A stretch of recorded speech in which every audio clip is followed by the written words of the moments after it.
जय सीताराम।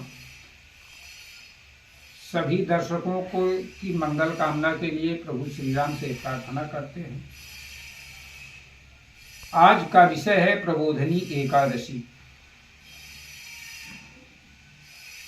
कि प्रबोधनी एकादशी कब है, 1 नवंबर को या 2 नवंबर को। और आइए जानते हैं कि इसको प्रबोधनी एकादशी क्यों कहते हैं। कुछ लोग प्रबोधनी एकादशी कहते हैं, कुछ लोग देवउठनी एकादशी कहते हैं, कुछ लोग देवोत्थानी एकादशी कहते हैं। तो आपको मालूम होना चाहिए कि आषाढ़ शुक्ल पक्ष एकादशी पे उसको देवशयनी एकादशी कहते हैं। उस दिन भगवान विष्णु योग निद्रा में चले जाते हैं और कार्तिक शुक्ल पक्ष की एकादशी को भगवान योग निद्रा से जगते हैं, इसलिए इसको देवउठनी एकादशी कहते हैं। कुछ लोग इसको देवोत्थानी एकादशी कहते हैं, कुछ लोग इसको प्रबोधनी एकादशी कहते हैं, इसलिए कि भगवान विष्णु योग निद्रा से बाहर होकर के अपने बोध में आते हैं। और इसीलिए ये 4 महीने को चातुर्मास कहते हैं। इस चातुर्मास में मांगलिक कृत्य नहीं किए जाते हैं। यह कार्तिक शुक्ल पक्ष की एकादशी को जब भगवान विष्णु योग निद्रा से बाहर आते हैं तो उसी दिन से मांगलिक कृत्य प्रारंभ हो जाते हैं। अब विषय यह है कि यह व्रत करना किसको चाहिए और क्यों किया जाता है, इसको एकादशी कहते क्यों। एकादशी का मतलब यह है कि 5 कर्मेंद्रियां, 5 ज्ञानेंद्रियां और 1 मन, इनको मिलाकर के संख्या होती है 11, इसीलिए एकादशी कहते हैं। और उस व्रत के दिन इनको एकाग्र करके भगवत कीर्तन करना चाहिए, संकीर्तन करना चाहिए, भजन करना चाहिए, पूजा पाठ में व्यस्त रहना चाहिए। उस दिन असत्य नहीं बोलना चाहिए, उस दिन अपने मन को विचलित नहीं करना चाहिए। और ऐसा करने से मोक्ष प्राप्त होता है। इस व्रत को 8 वर्ष के बालक से लेकर के समस्त व्यक्ति को करना चाहिए। 8 वर्ष से कम का बालक है तो उससे संकीर्तन कराना चाहिए, भजन कराना चाहिए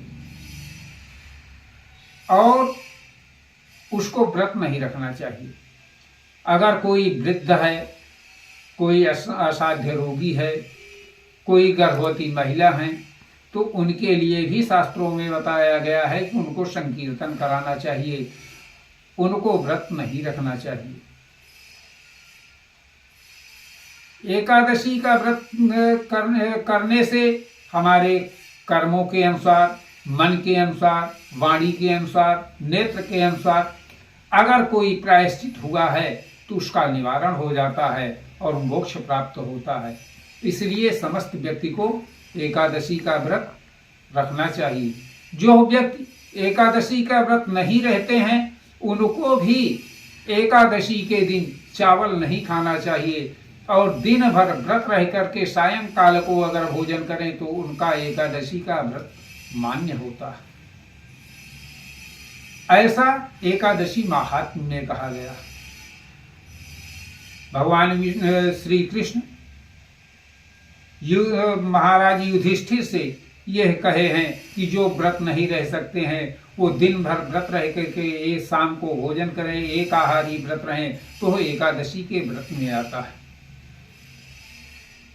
और इसी 1 नवंबर को तुलसी विवाह भी है, इसलिए कि दूसरे दिन पूर्ण रूपेण द्वादशी है 2 तारीख को, और द्वादशी में रविवार के दिन तुलसी का स्पर्श नहीं किया जाता है, ऐसा हमारे पद्म पुराण में बताया गया है। एकादशी का व्रत रहने के बाद द्वादशी के दिन और रविवार के दिन भगवान विष्णु के आदेश से माता तुलसी विश्राम करती हैं, इसलिए तुलसी को स्पर्श नहीं किया जाता है। और एकादशी के दिन देवी तुलसी को जल नहीं चढ़ाना चाहिए, इसलिए कि वह निराजली व्रत रहती है। और तुलसी विवाह का मुहूर्त ये है कि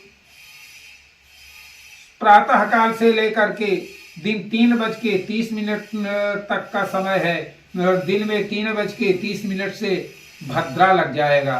भद्रा मृत्युलोक में है, इसलिए भद्रा में कोई शुभ कार्य नहीं किया जाता, तो भद्रा से पहले ही विवाह संपन्न कर लेना चाहिए। उसमें भी विशेष मुहूर्त ये है कि प्रातः काल से लेकर के दिन में 2:41 तक रवि योग मिल रहा है, और इसी रवि योग में ही विवाह संपन्न करना चाहिए। ध्यान दें, इसलिए कि दिन 2:56 से त्रिपुष्कर योग आ रहा है। अमांगलिक कृत्य के लिए विवाह जैसे कृत्य को त्रिपुष्कर योग में वर्जित है, इसलिए 2:56 से पहले ही इस कार्य को संपन्न कर लें। भक्तवत्सल भगवान आप सभी भक्तों का कल्याण करें। जय सीताराम।